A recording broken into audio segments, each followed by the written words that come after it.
Всем привет! Сегодня я покажу вам главную достопримечательность Алании. Это знаменитая крепость Алании. А подниматься я буду на еще одной важной достопримечательности, на канатной дороге. Пойдемте! Канатная дорога Алании соединяет пляж Клеопатра с крепостью на горе. Цена билета на канатную дорогу будет ниже, если выбрать тариф туда и обратно. Попасть в крепость Алании можно и бесплатно. С другой стороны горы есть дорога, по которой можно пройти пешком или проехать на машине. Я выбрала канатку, потому что о ней много хороших отзывов. А еще мне интересно посмотреть на пляж Клеопатры с необычного ракурса. На входе проверяют билеты.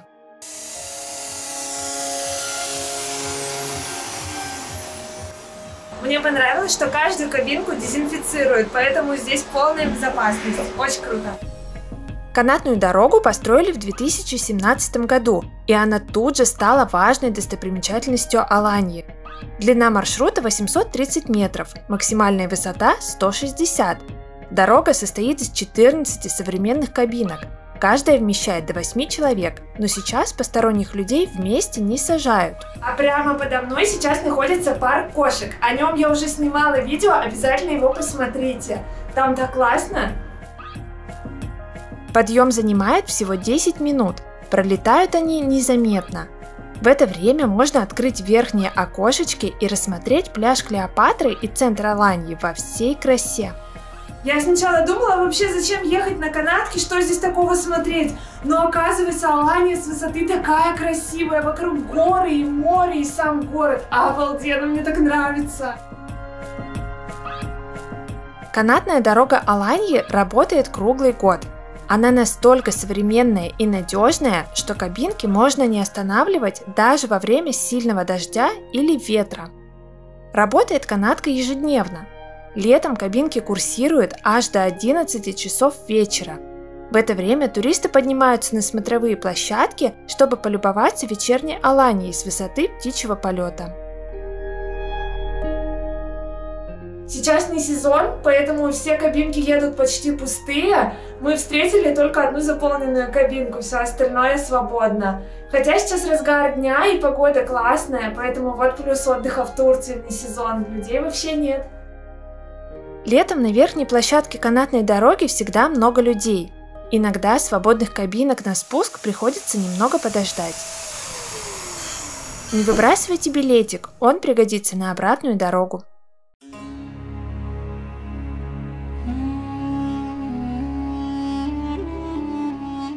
На выходе лестница, идем на смотровую площадку.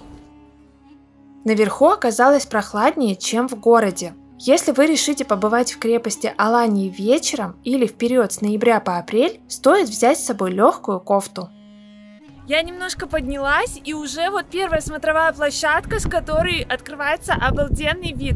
Площадка бесплатная, я еще не на территории крепости. На всех площадках установлены бинокли. Через них можно полюбоваться окрестностями всего за 1 лиру. Советую искать маяк Аланьи. Отсюда он кажется совсем крошечным. Протяженность крепостных стен составляет 6,5 километров, и почти все они хорошо сохранились. Раньше на территории возвышалось 83 башни и 140 бастионов. Они были соединены между собой и играли важную роль в обороне города. К сожалению, башни до наших дней почти не сохранились. Исключение Кызыл-Куле, Красная башня. Ее я советую посмотреть отдельно, потому что она находится с другой стороны горы. А рядом порт, в котором можно прогулять хоть целый день. Смотрите, какой здесь вид! Именно тут находятся лучшие бесплатные смотровые площадки Алании. Вообще вход в крепость Алании платный, но сейчас я гуляю по территории, где ни за что пока деньги не берут, и я уже успела посмотреть столько всего, что я просто счастлива, что я сюда поднялась. Здесь очень классные смотровые площадки. С одной стороны вид на пляж Клеопатра, а с другой стороны на соседний пляж. И вообще видно всю Аланию как на ладони. Очень круто.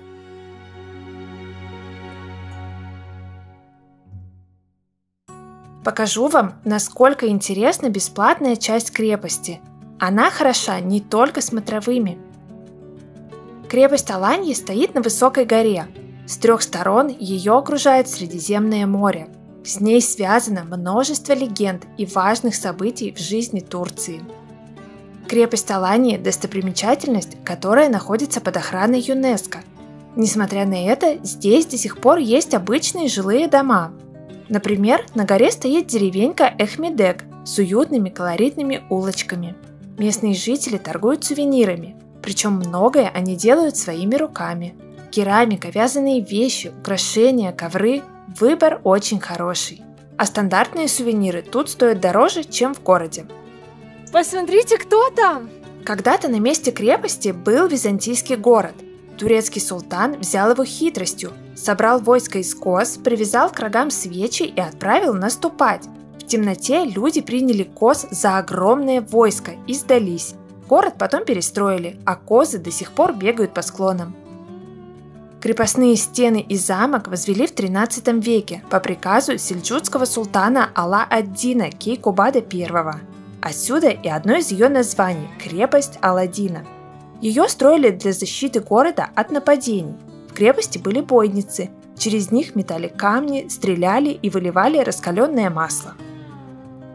На бесплатной территории крепости Аланьи стоит мечеть Сулеймания. Это классический образец османской архитектуры. Строгие прямоугольные формы, островерхие архи, сферический купол молитвенного зала. Над всей конструкцией возвышается один минарет.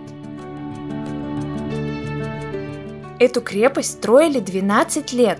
За это время были возведены не только мощные стены, но и мечеть, караван-сарай, дворец, жилые постройки и монетный двор.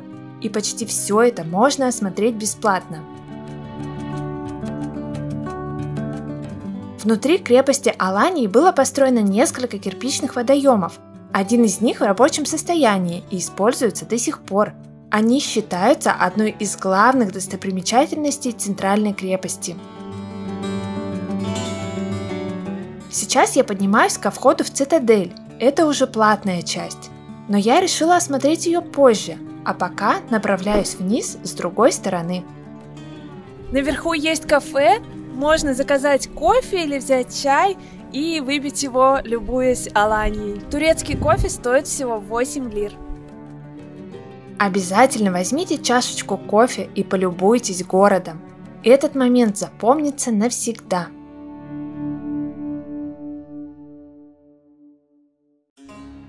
Строители крепости придумали особый цементный раствор, состав которого держался в строгом секрете. Благодаря этому стены могли выдержать даже пушечный обстрел. Более того, некоторые кирпичи сейчас разрушились от времени, но каркас до сих пор стоит благодаря этому раствору. Крепость Аланьи – настоящее рукотворное чудо. Это не просто камни и развалины, здесь чувствуется дух древности и царит особая атмосфера. Как бонус – прекрасный вид на Аланью и интересные легенды на каждом шагу. Бесплатная часть крепости окружена деревьями, поэтому даже в жаркий летний день тут будет комфортно. Можно присесть на одну из многочисленных лавочек и перевести дух. Летом тут все гораздо оживленнее. Всегда можно купить воды или стаканчик сока, отдохнуть в панорамном ресторане.